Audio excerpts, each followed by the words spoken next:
विस्मयकारी मालिक की दुनिया सारी। हाय फ्रेंड्स, विस्मयकारी का मतलब अमेजिंग। तो जैसे ये वर्ल्ड अमेजिंग है और वंडरफुल है, वैसे ही हमारे फाइनेंशियल मार्केट्स भी अमेजिंग और वंडरफुल है। तो आज के हमारे इस वीडियो में जो कि बना रहे हैं हम, सीरीज बना रहे हैं हम स्टॉक मार्केट फॉर बिगनर्स। तो आज का जो हम पहला वीडियो इस पर डाल चुके हैं, आप उसको देखिए। ये दूसरा वीडियो हमारा स्टॉक मार्केट फॉर बिगनर्स। इस वीडियो में हम डिस्कस करेंगे कि व्हाट आर फाइनेंशियल मार्केट्स। तो इस वीडियो में अपन आगे चलते हुए मैं बता रहा हूँ आपको कि फाइनेंशियल मार्केट्स क्या हैं। तो अगर मैं इसको एक एग्जांपल से समझाऊं तो फाइनेंशियल मार्केट्स बेसिकली अगर हम इसका देखें तो जैसे अगर सब्जी मार्केट में आप जाते हैं तो आप क्या सीन देखते हैं। आप सब्जी मार्केट में जाते हैं तो आप देखते हैं कि कोई भिंडी बेच रहा है, कोई आलू बेच रहा है। आपको आवाज़ें आ रही हैं कि आलू 30 रुपये किलो, आलू 30 रुपये किलो, भिंडी 40 रुपये किलो, 35 रुपये किलो। आपको ऐसी आवाज़ें आ रही हैं, आप बार्गेन कर रहे हो कि हमें आलू 30 रुपये में, वो अगला बोल रहा है तो आप बोल रहे हो हमको 25 रुपये में दे दो। कोई भिंडी 40 बोल रहा है तो आप बोल रहे हो हमें 35 में दे दो। तो ऐसा आप भी बार्गेन कर रहे हो अपने वेजिटेबल्स के लिए और अगला आपसे प्राइस कोट कर रहा है। तो ऐसे ही मार्केट वर्क कर रहा है। तो जब एकदम से कोई ट्रक आता है जिसमें आलू की सप्लाई आती है तो हो सकता है मार्केट में आलू का रेट कम हो जाए। तो जो 30 रुपीज़ आप बोल रहे थे वो 25 आ जाए, आपको कम रेट में मिलने लग जाए। और तो बेसिकली अपन ने इसमें ये देखा कि सप्लाई आई तो रेट कम हो गए। और वैसे ही अगर डिमांड अगर मान लीजिए बनी रही, अगर भिंडी की डिमांड बनी रही और सप्लाई नहीं आ रही पीछे से, तो हो सकता है कि दिन खत्म होते होते रेट बढ़ जाएंगे, रेट ऊपर चले जाएंगे। तो बेसिकली देखिए, आप डिमांड और सप्लाई इक्वेशन है, इसके कारण बहुत सारे हो सकते हैं जिसे हम आगे आने वाली वीडियोस में और डिस्कस करेंगे फाइनेंशियल मार्केट के एस्पेक्ट्स में। बट इसमें कारण बहुत सारे हो सकते हैं डिमांड एंड सप्लाई बढ़ने के या घटने के। बट उसका जो इम्पैक्ट है वो ये होता है कि प्राइस बढ़ते या घटते हैं। तो मार्केट भी बहुत ही ऐसे ही वर्क करता है कि इसमें बिल्कुल एक डिजिटल स्पेस है जहाँ पे बायर और सेलर मीट हो रहे हैं। और उसमें बहुत सारे इंटरमीडिएटरीज हैं या बहुत सारे लोग ऐसे हैं जैसे स्टॉक एक्सचेंजेस हैं या ब्रोकर्स हैं बीच में, जिनके चैनल के थ्रू ये सब काम हो रहा है। और एक ये जो डील मैचिंग हो रही है, ये एक वर्चुअल स्पेस पे हो रही है। अब इसको हम देखते हैं वर्चुअल स्पेस पे डील मैचिंग हो रही है, ये कैसे हो रही है। ये हो रही है जैसे कि अगर आज की डेट में आप अगर ऑनलाइन शॉपिंग करते हैं फ्लिपकार्ट या अमेजोन पे, तो आप ऑनलाइन शॉप कर रहे होते हैं, कोई सेल कर रहा होता है, कोई बाय कर रहा होता है। पर जो ऑनलाइन सर्विस प्रोवाइडर होता है वो आपको एक प्लेटफॉर्म देता है ये बाय और सेलिंग ट्रांजेक्शन एग्जीक्यूट करने के लिए। वैसे ही स्टॉक मार्केट में भी ऐसा ही होता है। बट मैं आपको एक यहाँ बात बताना चाहता हूँ कि स्टॉक मार्केट में जो टेक्निकल अडॉप्शन है, जो टेक्नोलॉजी का अडॉप्शन है, वो पायनियर है स्टॉक मार्केट। उसमें हमेशा सबसे पहले अगर इंडिया में देखा गया है कि टेक्नोलॉजी स्टॉक मार्केट ने ही अडॉप्ट करी है। अगर आप प्रायर टू 1995 जाते हैं सीन, तो हमें स्टॉक्स की बाइंग सेलिंग के लिए ब्रोकर के पास ऑफिस में जाना पड़ता था। उसको सौदा, जैसे हमें कल बाय करना है तो हम आज जाते थे और उसको फ़ोन करते थे कि हमें टाटा स्टील लेना है। तो उसने अपना ऑर्डर नोट किया कि इनको टाटा स्टील लेना है। ब्रोकर जबलपुर में बैठा है या कोई छोटे शहर में बैठा है, मैं जबलपुर में हूँ इसलिए मैं आपको यहाँ का एग्जांपल दे रहा हूँ। ब्रोकर कोई भी छोटे शहर में इंडिया में बैठा हो सकता था उस समय। वो ये ऑर्डर अगले दिन या रात को बाय फोन या बाय फैक्स अपने ब्रोकर को जो बॉम्बे में था उसको ये ऑर्डर भेजता था कि मेरे क्लाइंट को 100 टाटा स्टील बाय करना है। ऐसे ही उस ब्रोकर के पास ऑल ओवर इंडिया ऑर्डर्स आते थे सेलिंग और बाइंग ट्रांजेक्शन के। तो वो एक नोट शीट बनाता था कि जिसमें सब ऑर्डर्स वो नोट डाउन करता था। ये ऑर्डर नोट डाउन करके वो उस दिन सुबह बॉम्बे स्टॉक एक्सचेंज आता था। बॉम्बे स्टॉक एक्सचेंज में रोटुंडा बिल्डिंग में, ये जो आउटक्राई मार्केट जिसे बोलते हैं, तो रोटुंडा बिल्डिंग में ये एक रिंग लगता था जिसे हम बोलते हैं, और वहाँ पे ये डीलिंग होती थी कि हमें ये शेयर्स लेने हैं। अब काफ़ी भीड़ है वहाँ भी, वैसे ही खचाखच बड़ा माहौल और एकदम अफरा तफरी मची हुई है कि हमें शेयर्स लेने हैं, बेचने हैं। खूब सारे ब्रोकरों का हजूम है जो वहाँ इकट्ठा है और ये डीलिंग वो करना चाह रहे हैं एक दूसरे से।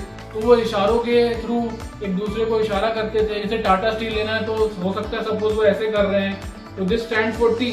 तो दूसरे दूर किसी ब्रोकर को पता लगेगा कि हाँ, इनको टाटा ग्रुप में कोई ऐसा शेयर है जिसपे डील करना चाहते हैं।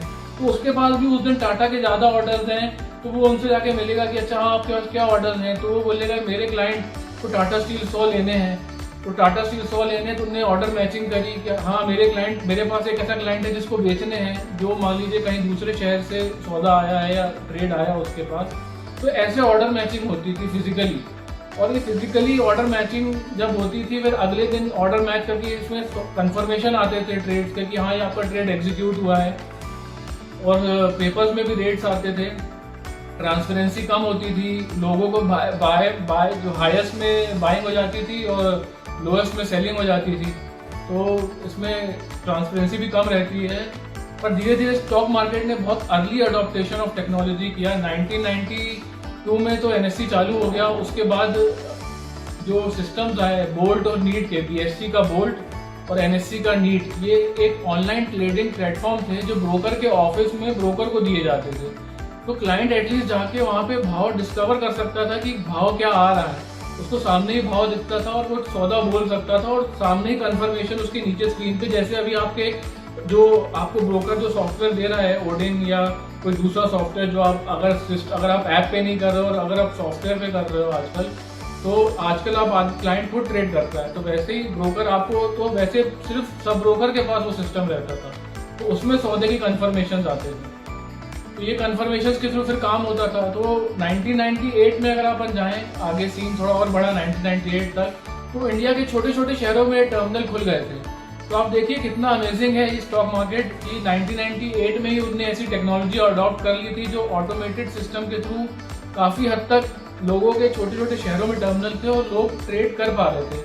तो दिस इज़ क्वाइट अमेजिंग, ये जो उनने बहुत अर्ली अडॉप्शन ऑफ टेक्नोलॉजी किया। और अब तो स्टॉक मार्केट हमेशा ही आगे ही रहा है टेक्नोलॉजी अडॉप्ट करने में और नए सिस्टम्स को अडॉप्ट करने में, और वो आज भी वो अपना स्टेटस कायम रखे हुआ है कि मतलब कि बरकरार रखा हुआ है। और उसको मैं आगे चल के अपन इस वीडियोस में धीरे धीरे डिस्कशन और बढ़ेगा, जो यार हमारी सीरीज चल रही है स्टॉक मार्केट फॉर बिगनर्स, तो आपको और क्लैरिटी मिलती जाएगी।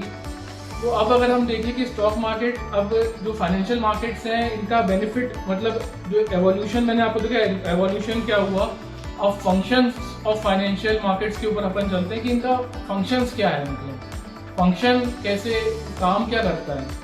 तो देखिए सबसे पहले ये आपको दिखता है कि mobilisation of money stock market से मिलता है। आपके पास पैसा है जो सरप्लस है, आपके पास पड़ा हुआ है पैसा, और किसी इंडस्ट्री को चालू होना है, उसको पैसे की रिक्वायरमेंट है, आप पैसा दे सकते हो, उसे अपना बिजनेस चालू करना है। तो स्टॉक मार्केट एक मैकेनिज्म है कि वो आप पैसा उनकी इंडस्ट्री में इन्वेस्ट कर सकते हो और पैसा बढ़ा सकते हो। अब यहाँ ये एक चीज़ ध्यान रखना जरूरी है कि आप एज अ पार्टनर हो बिजनेस के, बिजनेस अगर बढ़ेगा, ग्रोथ होगी, तो आपके जो स्टॉक वैल्यू की भी ग्रोथ होगी। अगर बिजनेस को नुकसान होगा तो उस पैसे में भी आपको नुकसान हो सकता है। तो स्टॉक मार्केट दूसरे के बिजनेस में पार्ट लेने जैसा है।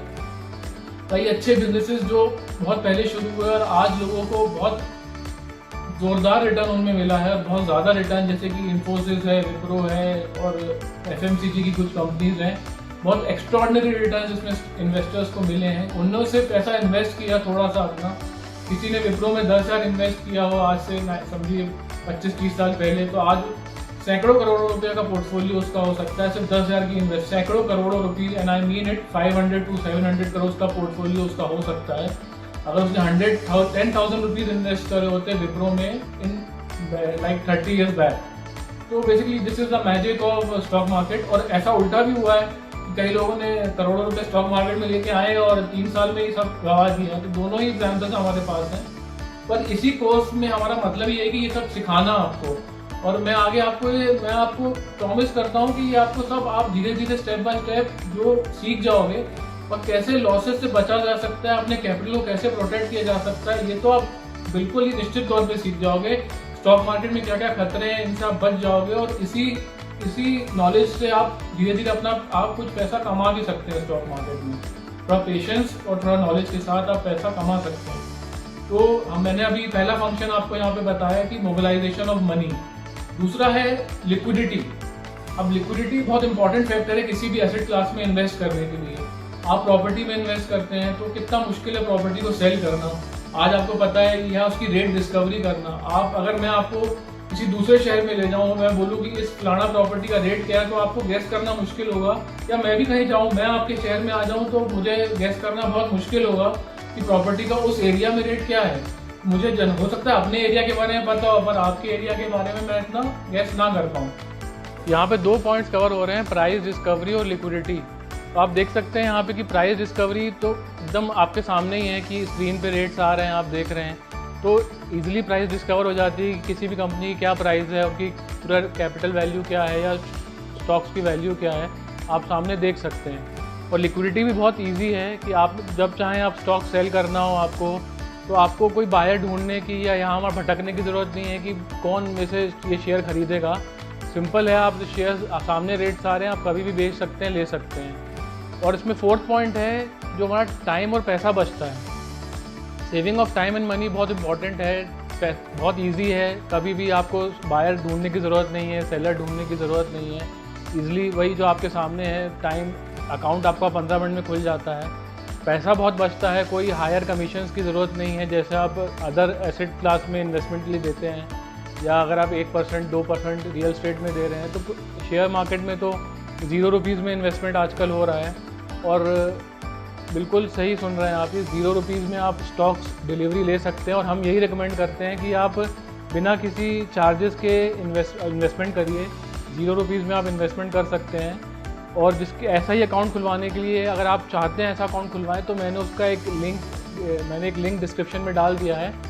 ये हम लोग एंजल ब्रोकिंग के थ्रू अकाउंट खुलवा रहे हैं और आप भी अकाउंट उन्हीं के साथ खोल सकते हैं। तो आगे बढ़ते हुए, जैसे मैंने आपको पहले बताया कि फाइनेंशियल मार्केट्स ऐसी मार्केट्स है जहाँ कोई भी फाइनेंशियल मार्केट्स का डीलिंग हो। फाइनेंशियल मार्केट्स कई फाइनेंशियल एसेट्स कई टाइप के हो सकते हैं, जैसे कि कमोडिटीज़ है या गवर्नमेंट सिक्योरिटीज़ हैं या बॉन्ड्स हैं या फिर इक्विटीज़ हैं। पर क्योंकि अब ये video stock market for beginners है, तो हम इक्विटी मार्केट पे ही बात करेंगे। तो इक्विटी मार्केट पे बात करते हुए, इक्विटी मार्केट्स 2 प्रकार की बेसिकली होती है। पहला तो है प्राइमरी मार्केट और दूसरा सेकेंडरी मार्केट। तो प्राइमरी मार्केट में आप देखते हैं कि प्राइमरी मार्केट में क्या होता है और सेकेंडरी मार्केट क्या होता है। प्राइमरी मार्केट जब कोई कंपनी नहीं होती है और वो चाहती है कि आप उस पैसा इन्वेस्ट करें या पब्लिक उसमें इन्वेस्ट करें, तो जो भी नेसेसरी परमिशंस होती हैं सेबी में अपना IPO लाने के लिए। तो IPO means initial public offer.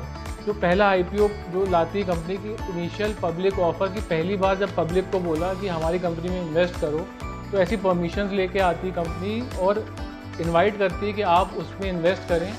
और जब उनको जो इन्वेस्टमेंट रिक्वायर्ड है वो मिल जाता है, तो वो स्टॉक एक्सचेंजेस में अपना स्टॉक लिस्ट करा देते हैं।